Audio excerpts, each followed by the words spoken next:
Hey everybody, welcome to the Open Network User Group podcast. I'm Mark Tierney, ONUG CTO, and today is, what's it, the fifth in the series of the Network Cloud? No, it's the fourth. The fourth in a series of the Network Cloud Working Group, where we've been highlighting key points from the team's playbook, this incredible artifact that we're going to be talking more about today. And we're going to drill down into a particular area of security. So it's going to be a great topic, because when you can't get enough security, right? It just is what it is. And you're going to be able to get access to this playbook at onug.net. You can also go to onug.net to find out about our fall conference, which is being held October 19th and 20th. It's at Center 415 on 5th Avenue in Manhattan. That's right, New York City, right? So join ONUG, the ONUG community of Global 2000 companies, enterprise architects, cloud providers, thought leaders, as we explore the building blocks required to create flexible, transformative IT platforms, IT business platforms. So again, go to onug.net, register for the event today, and you have a good time. You're going to have a good time right now, though, because we've got some great guests. Many of them have been long-term members of the Network Cloud Working Group. I'll start with Mark Fishburne. He's the president of MarketWord. Mark's going to be with us. Zahir Aziz, principal solutions architect from Cisco. Darren Miller, he's a distinguished technical marketing engineer at Cisco as well. And William Collins. William is a principal cloud architect from Alkira. Missing today, Steve Wood. We gave him the day off. Steve is he's principal engineer and enterprise architect from Cisco, and he is the working group chair for the Network Cloud Working Group. So we missed Steve, but we've got Darren in, so we don't need Steve. It is what it is. A pale imitation, but still here. That's right. And hey, so to help kick things off, Mark Fishburne, we never want to lose sight of why we do these things, right? So the ONUG working groups are all about executing against the desires of the ONUG membership, specifically and particularly the enterprise consuming members. And that means business value. So maybe you could help me set the context of, this network cloud playbook that we did, and its relative importance from a network and today network security standpoint. How do you see it lining up? Well, thanks, and hi everybody. Yeah, this is a great differentiator. This playbook. It's really looking at all of the technical and architectural issues, but really taking a business perspective of understanding what are the business decisions that lead to the choice of architecture, the choice of equipment, the choice of technology. And so that's what this is all about. And underneath the construction of that, we have an architecture which has got 5 layers in it, consisting of the infrastructure, network, security, policy management, and on-demand control. So that's what this is all about. And this particular podcast is about looking at the security aspects of that aspects. And it's really about how we make decisions on migration, which happen all the time, rather than purely technology. So it starts with the business, it ends in implementation. So I always go to William a lot on, because William, you're with a supplier now, but you've had quite a long career on the consumption side. And you had quite a hand in helping write a lot of the security aspects of the playbook. Put your consuming member hat on for just a minute, if you don't mind me putting you on the spot, and tell me what you see out of the playbook itself, from a business benefit standpoint.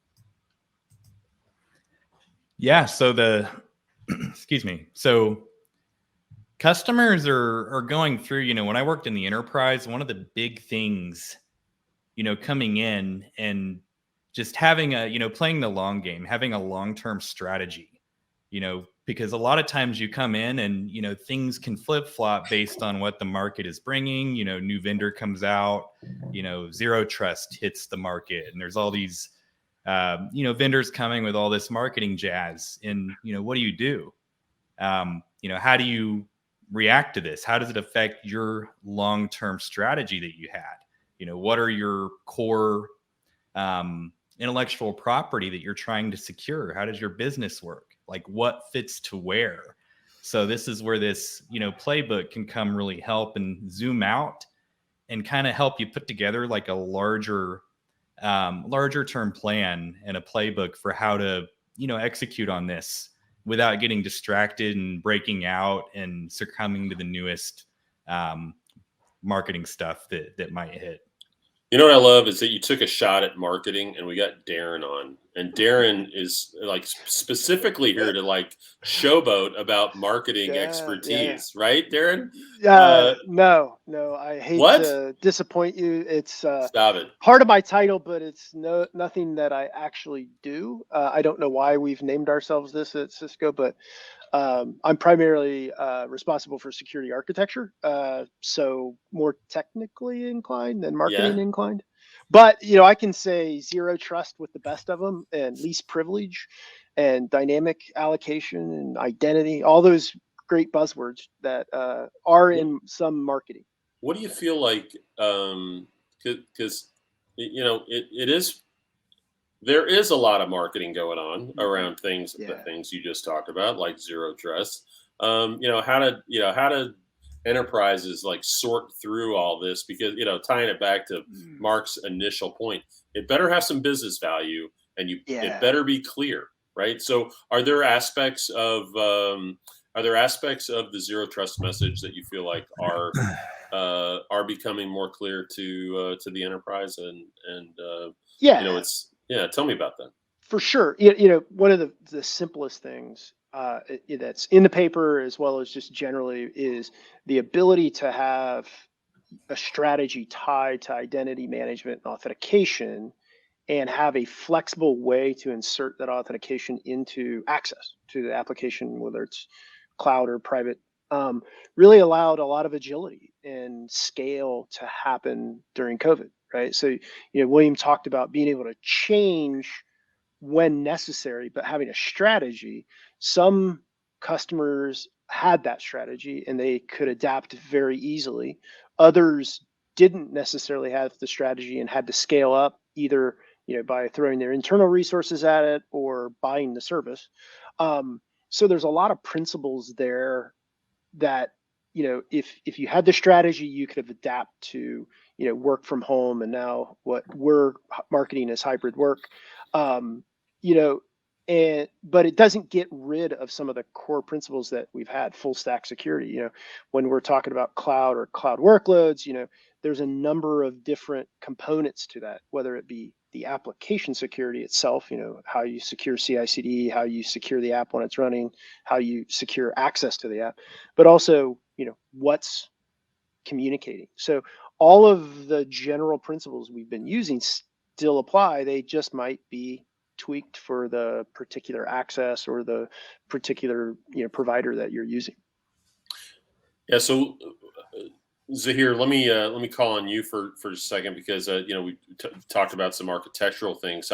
I've been saying all along that I feel like the industry as a whole, both consumers and suppliers, did an incredible job during the early stages of COVID, what they had to do to transform their organizations to become mostly remote.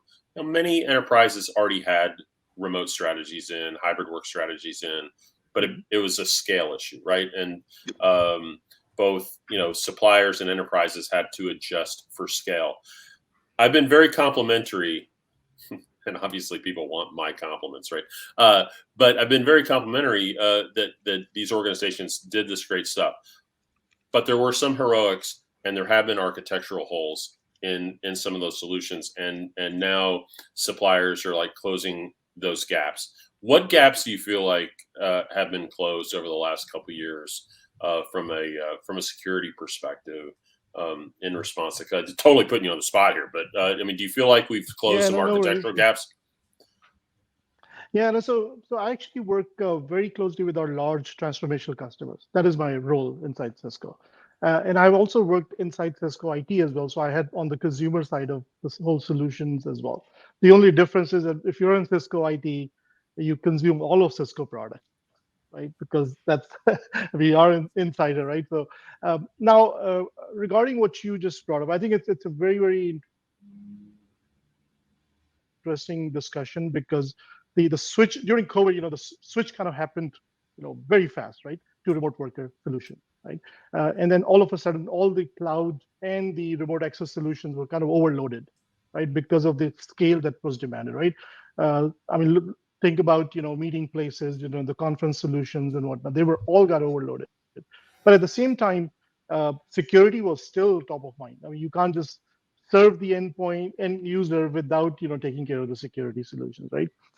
So I think at that point, very quickly, if the vendors didn't have the true identity management solutions, right, the security of both the user, the endpoints, the workloads, it became quite apparent that their solution kind of got stuck there. I mean, it was difficult for them to actually adopt to this change. And some of the vendors who had the solution, right off the gate, I think they were able to actually just quickly pivot to that. Hey, we realize that it's no longer a network-based solution. It's mainly from home users, and remote access may or may not be the only option, right? You don't have to VPN into everything, right? If your SaaS solution is available from the cloud, you don't need to VPN. So split tunneling became sort of the hottest thing right off the gate, right before COVID. Even Cisco IT immediately, did that solution. Hey, we can't afford everyone coming to our data center, VPNing, and then going off to the SaaS solution. So I think I felt that architectural shift was a big one right away in the COVID timeframe. Yeah, so I can't help but again, I'm going right back, Mark, to your original point about business context, and I sometimes want to challenge us as a working group, as a network cloud working group. We created a maturity model, and we did it in the context of kind of this pyramid of of value, business benefit, and juxtapose it to improved network elasticity. And in the middle of all this is the things that Zahir, you just brought up. What does the security overlay look like? What are those components? What are the important components of a security overlay construct? Policy management, same thing. Access, service, authorization, and all the business benefits that go along with them. So, Mark, are there aspects of this that you feel strongly about that our listeners and viewers should be focused in on rather on on our maturity model? Yeah, well, I think that there's probably 100 topics that I would cover on cybersecurity, but the one that kind of really triggers my thought is you have to look at it holistically from a business point of view. It's got to start at the top of the organization, or certainly in the executive team, because it really is an imperative for the executive team, as it's been written recently. And then you've got to just look at the words that come out of people's mouths, because this work is all about terminology. It's about linguistics. And, as we've said just now, that people come up with a complete solution to cybersecurity or a complete zero trust solution, and they're not. They're just not. And I think it's very important for this group to provide guidance to people along those lines. So zero trust is a set of principles. It can be implemented in many places. You've seen it very recently in the Office of National Cyber Security with a new directorate there out of the White House. That zero trust is taken very seriously. It's being funded to purchase equipment. So if you're a contractor to the government, you better be aware of this stuff. But it's not a complete solution. It's an implementation of strategies, and it's a set of principles. So I think those are the kind of things that you should look at here. As Darren was saying, a lot of the aspects of it are common, whether it's identity management, policy management, or the way in which it's implemented with access control and so on, and various ways of doing it. So I think if you stick to the principles and understand when you're being provided with a solution to ask the right questions about how it complies to the principles as much as anything else. So I've got a question for everybody, because I think Mark brings up a really good point about implementation and the struggles that organizations have. And, we can kind of cherry pick through everybody's answers, but what's in the way? Like what are the obstacles that are preventing organizations executing and implementing the way we believe that they should? I mean, is it cultural? Is it like literally ignorance, technical ignorance? Is it resources? I mean, is it all the above? Or what do you feel strongly about, William? You want to take a shot at that first? Like, are there things that from your position as a supplier, see gets in the way of organizations from implementing these strategies? Absolutely. So I have a few things. First off, I think we live in a world now where defense in depth is almost viewed as a dirty word. Like, you've got to be saying zero trust. If you're not saying zero trust, you're obviously doing something wrong. And my take on it is, use zero trust where applicable, and for everything else, defense in depth. A lot of times for an enterprise, zero trust is going to be much more attractive when you're building a greenfield application that isn't dependent on stuff in the data center or other lift and shift services that got migrated a year or two ago up to the cloud.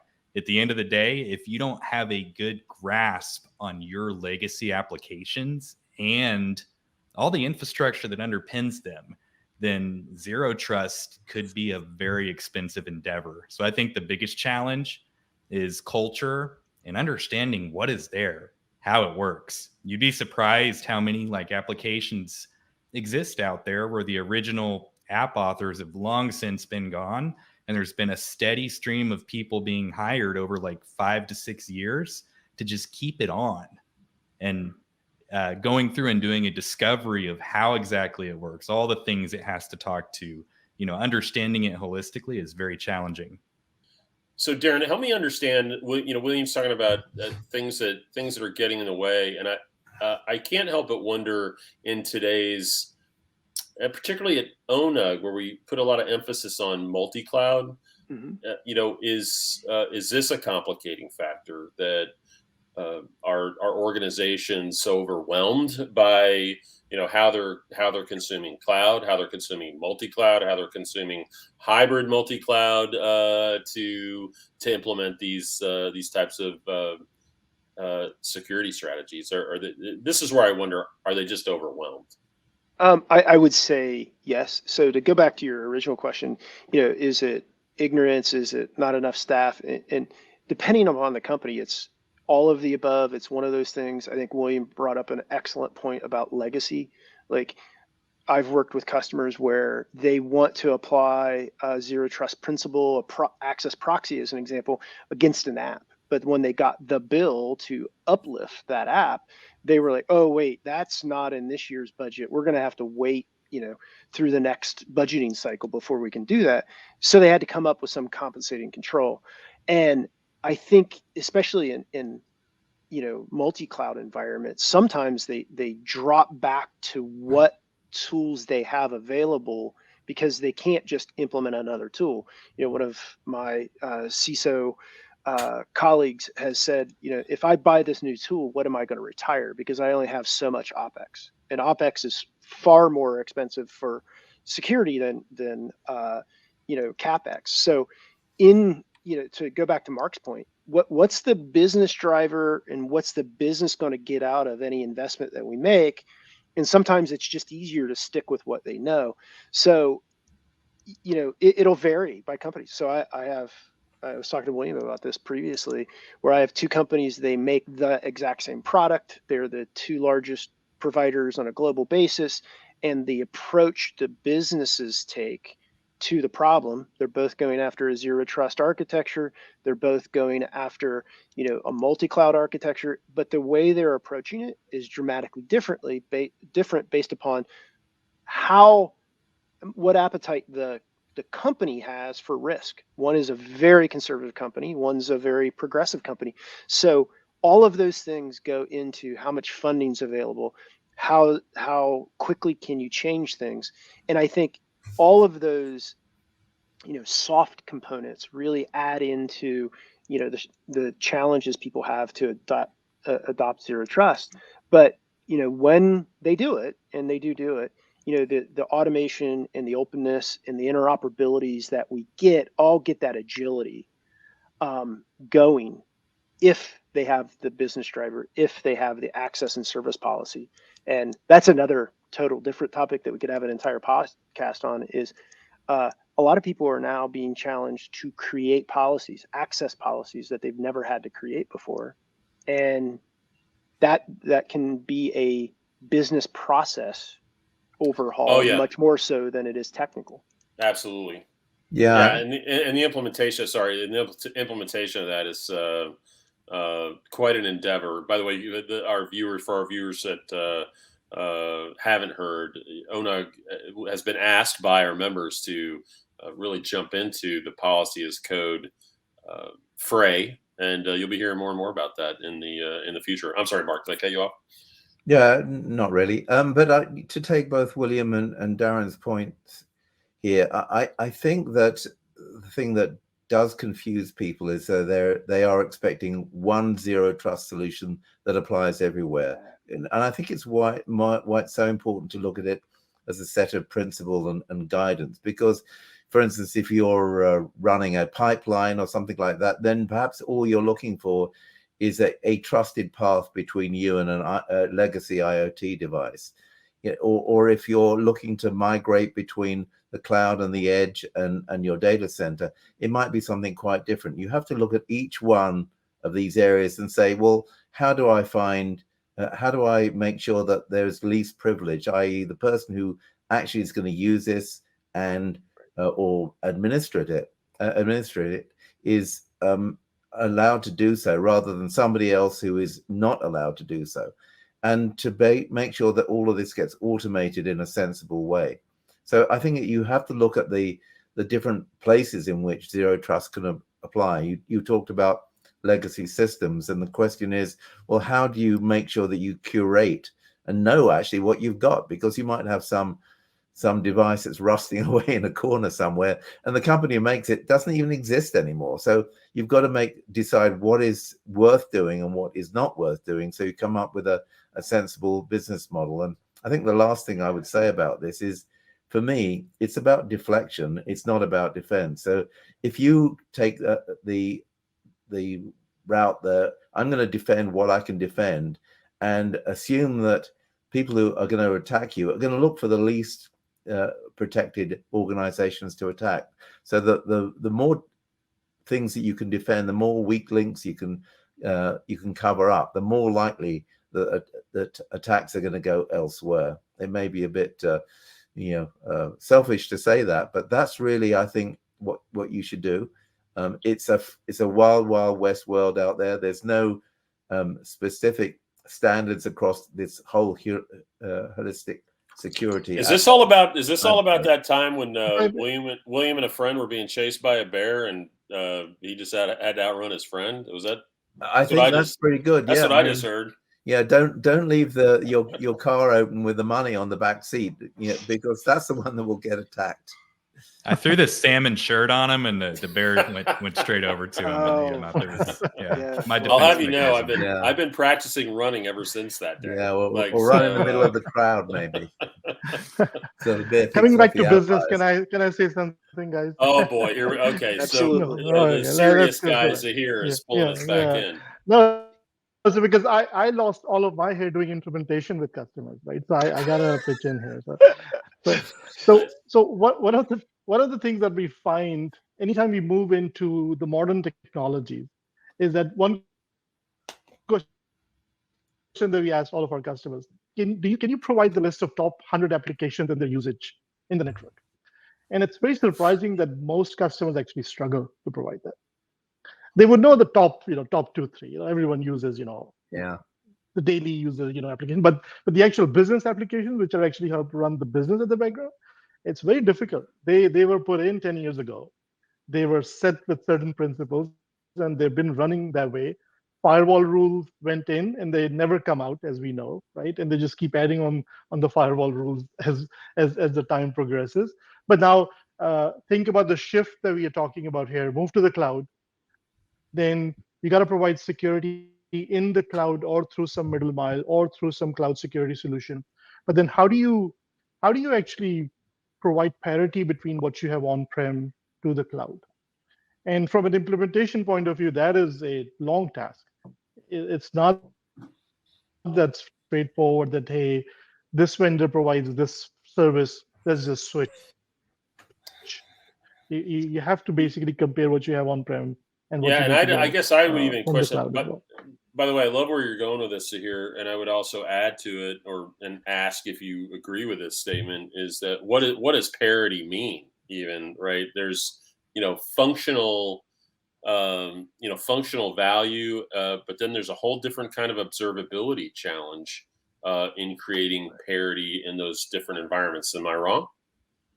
Like it's a different observability story. No, you're not. And then if right, and if you look at it, majority of the modern applications are encrypted from the end user, right? So then how do you provide that visibility with the encrypted traffic, right?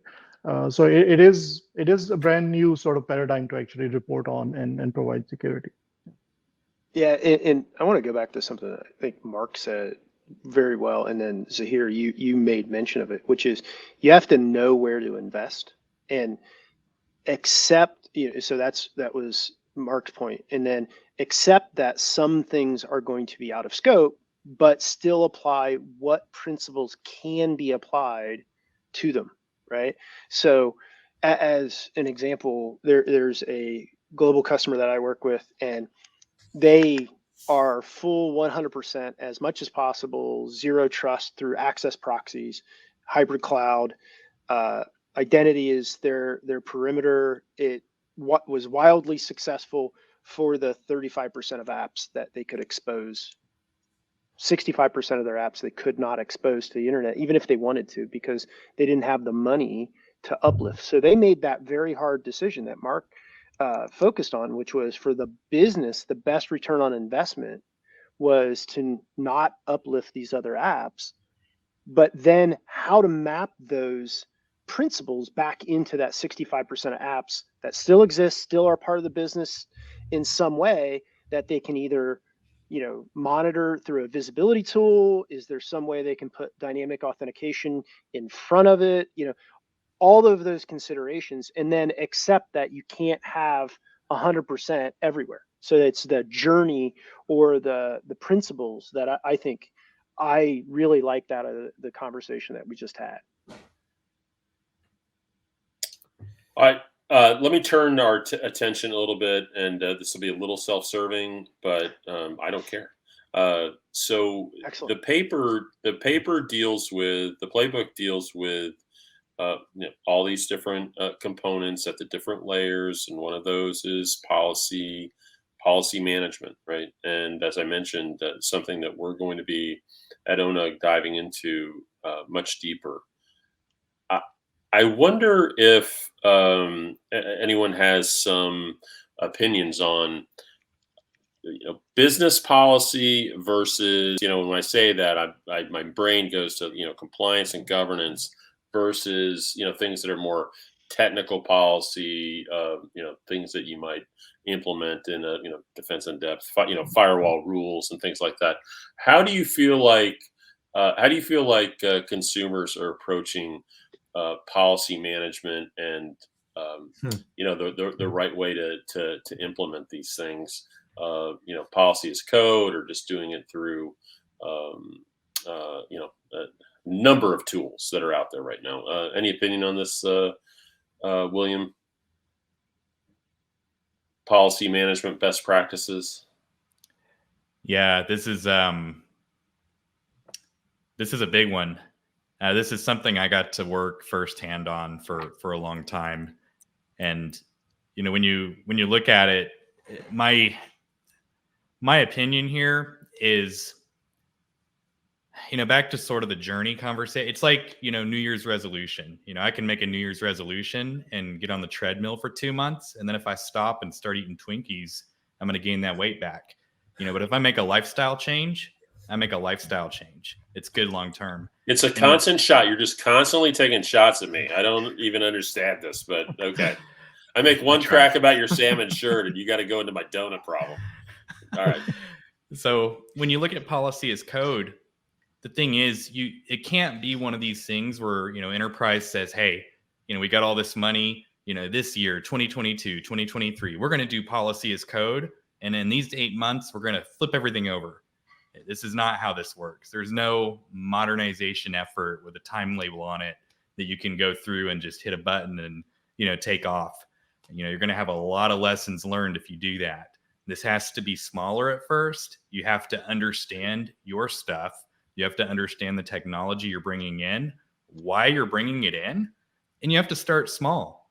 If you have one of the ways we started early on is we had this development team, and they were one of the quicker moving ones in cloud. They were building really fast. They were using a lot of cloud native stuff. They were really mature in that, under that operating company and that team's journey with cloud. So not only did we learn a lot from them, but we were able to take that and sort of use our strategy and, all the things that we brought together, what we know about the industry, what we know about our compliance and all the goals that we have to meet, and use that as sort of an MVP, minimal viable product. Get it working on a really tiny scale, and then you start growing it out as you mature. Yeah, repeatable patterns. Whether it's app development or security development, you have to have repeatable patterns that are not rigid but flexible enough to adapt to wherever they are. But I think one of the things about policy as code is that it's going to be an evolution, and I really applaud the members of ONUG for asking for that from ONUG, because network as code has evolved, and it's different iterations of interoperability and standards have evolved to allow it to become sort of real now and push the market forward. So I think when you start talking about how our enterprise is going to approach this, or how our customers going to approach it, it's just like William said, you're going to start small, and then you're going to say, hey, here's a pattern that works. Consortium, vendors, can you replicate that so that we can scale? We had a number of different initiatives back a decade ago to automate the notion of network identity and application identity and federate those things. Well, we're going to need to start doing that same idea within policy layers. Yeah. I'd like to add to what Darren and William are saying, that we really haven't mentioned either automation or monitoring or XDR, whatever you want to call it. That's so far. But in order to scale, which is what Darren just mentioned here, you've got to have, I don't think there's a choice. It has to be, policy has got to be implemented as code. Otherwise, you can't automate it, and you can't constantly monitor what's going on in the network as roles change in terms of access control, and where policy is implemented and how that changes as well. So I think it's critically important to automate and have the understanding that you have to automate what's going on. Otherwise, you can't sensibly monitor it either. And so, the policy as code is really, critical to that, I think. And one thing to add on there is you have to avoid exceptions. So exceptions kill in the enterprise. If you have to go to security to get an exception for this or that, you're in trouble. I mean, think about this. If you have a zero trust solution and you're whitelisting 90% of the things that go to it, then you need a different solution, because that isn't providing any value in securing your intellectual property. You might as well use a coffee table. It certainly doesn't. Go ahead, Zahir. Sorry. Yeah, no, that's all right. Now, where I feel that, when we talk about moving policies, which let's say on-prem, let's take a simple example and move them to an automated cloud solution, someone has to actually write that policy down in English first before you can actually translate that into as a code or automate that. Because I feel that we tend, automation has also become such a buzzword that we think that we can just take something from on-prem and then automate it to move it to cloud. It's a journey, as we've been talking about. It takes a while, but that translation needs to happen from what's there in the policy, and then what would it look like on a different policy, maybe a different place, but going through that automation process or through a coding framework that we are talking about. That piece needs to happen in between, otherwise it won't work. I really appreciate this discussion because when I look at the playbook and the work that you all put into this document, there's a couple of sections. First of all, by the way, policy management shows up in the playbook 45 times. That actually surprised me, but also warmed my heart because this is where we need to be going in a way that you were describing. It needs to be automated. It needs to be managed. And William, to your point, there's no such thing as exceptions. Not really. Not if you're talking about satisfying and attesting to controls that are going to matter to anything from a compliance manager to an audit. You know what I mean? Like it just doesn't even make sense. And to go back way far in our earlier, one of the challenges is that exception handling. That diligence to not handle exceptions becomes part of the business process re-engineering. So if you're ever in a medical device, doctors are kings. Hey, I'm the doctor, I'm the head of cardiology, I want to do X, you will make an exception for me. That's very hard to push back on unless the core, the board of the medical environment has securities back to say, no, we can't do that exception. So it's just a general example of how important it is to be able to have the business driver backing the technical implementation. Yeah. I think that's a great point because recently whole hospitals has been shut down because they couldn't stop security attacks on devices that were keeping people alive, and that's an excellent example, Darren. Actually, yeah, that's the first time that I'm going to tell my children that because it'll be the first time anybody's ever said that to me. Exactly. Hey, and Darren, this will be recorded so you can play it over and over again. And you know what I say that to them? They always say, hey, you're going to give me a web link. And what was the very first thing you taught me? Never believe everything you see on the internet. So I will have only myself to blame. I'm in trouble. There's so much that I do believe. It's just scary. So anyway, all right. So we are running out of time. I want to wrap up. I'm going to put everybody on the spot. Like, go to the playbook and what do you feel strongly about? What do you want to draw attention to? And William, I'll start with you, buddy. What do you want to draw attention to in the playbook? So, I mean, kind of to summarize a lot of what's already been said a little bit is, you can't, no single product, no single service is going to provide all the answers. Having that, best of breed, having that integration, having defense in depth for things that are not, they're not ready for zero trust and for some of the newer stuff. You've got to ultimately look at what exists in your business. What are you protecting? What are your users doing? How does everything work? And you've got to build a strategy. And then that strategy has to be consistent over time.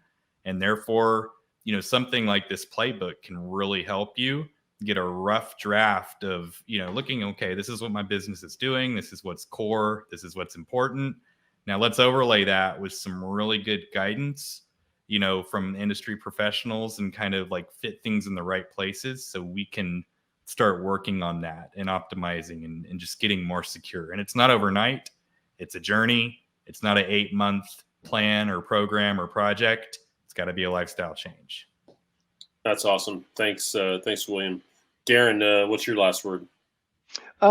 There's some excellent information in this. I mean, from top to bottom. What I really appreciate about the white paper was, or the playbook, is the top-down approach, right? And when I've had success working with customers or developing technology, it's been able to translate those business aspects into policy and then work down to the very specific, and having the business be able to back up the technology decision I might make for use case A versus B or C. So that security transformation section and the general approach of top down really resonated with me.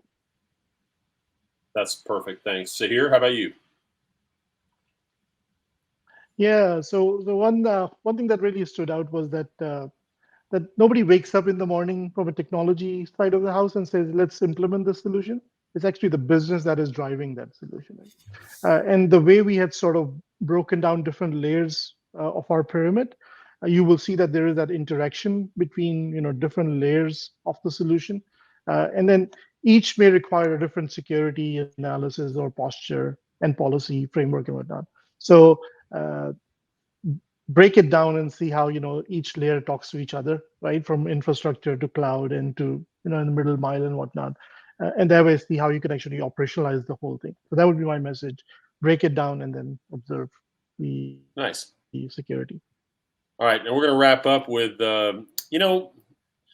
Mark Fishburne. You're not just the president of MarketWord. You're not just like a trusted long-term associate of ONUG working groups.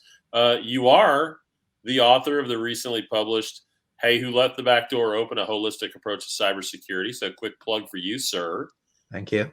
I finally got my copy. Good. Turned out it was my problem for not hitting the right button in Amazon. Who knew? Anyway, you've got you got some street cred, bud. Tell us what you want the big takeaway to be.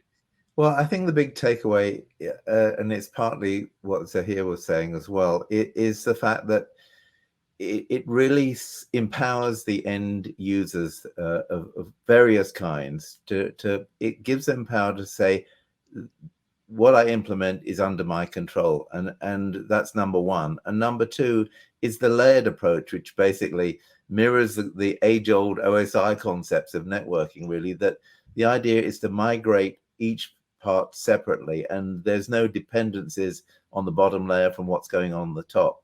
So empowerment, the fact that it builds migration. There's no such thing anymore as greenfield sites, so you have to start that off, and also to think that nothing is set in stone here, and it's likely to keep migrating and keep changing and keeping your ideas open and keeping aware, because certainly in cybersecurity, every day something else happens. That's right. All right. So, I wanted to give you the last word, but here's the thing. muted he may be. Steve Wood is the chair of the Network Cloud Working Group. Steve, I don't know if you're going to unmute or we're just supposed to look at you. But I just unmuted now. I'm getting the impression that you want to drop some wisdom on. I do not, actually. You guys covered it, man. I have nothing. I couldn't add anything more. What I did want is I'm in the background here. I'm doing some analytics, and I noticed I'm pretty sure that the word sassy did not get used once in this talk. Oh. I commend you, and I commend you. Thank you. Wow. we had a lot to cover. So, but I am going to ask you, as long as you're here, Steve. I mean, you provide a lot of leadership on this team, and we've covered a lot of ground in the podcast series. Give us, drop some of your wisdom on the security space, and then we'll wrap things up. I think that I'm kind of in the camp of William in that sense. What he wrapped up with, I really think that. The idea that there's some package solution out there that's going to help you to, basically solve all your problems is not really true. It's not there. It's a broad problem that needs to be solved with multiple tools, and it really is an architecture. You got to put it together the right way with the right set of tools. So I'm kind of with William on that. There's multiple considerations, in the network, aside from just user access to application, right? And so I think that I think that's right on. All right, fantastic. Well, thanks, and thanks to all of you for joining. Just again, this has been all about the security section of this playbook, building the new network cloud, a playbook for the journey to agile network infrastructure. And somebody said white paper by accident. We used to call this a white paper, and we changed it. This team changed the name to Playbook because that's really what it's all about. At ONUG, it's not like just some dry thing. It's how do we empower, how do we enable enterprise consumers to do stuff that's valuable. It ties right back to Mark's initial points. Like if it doesn't have a business benefit, why are we even doing it? And that's what this is all about. If you want to know more about this sort of work and how to be of value to the enterprise community in general, come visit us at onug.net. And look at the collaborative, and you figure out how to join the collaborative and get more involved. Also, like I said at the beginning, don't forget we've got the fall conference October 19th and 20th at Center 415 on Fifth Avenue. You can register. That's in Manhattan. New York City, you can join us there. On behalf of Mark Fishburne, Zahir, William Collins, Darren, and then, Steve, he couldn't help himself, right? On behalf of all of them and myself and the whole ONUG community, thanks for listening. Thanks, everybody.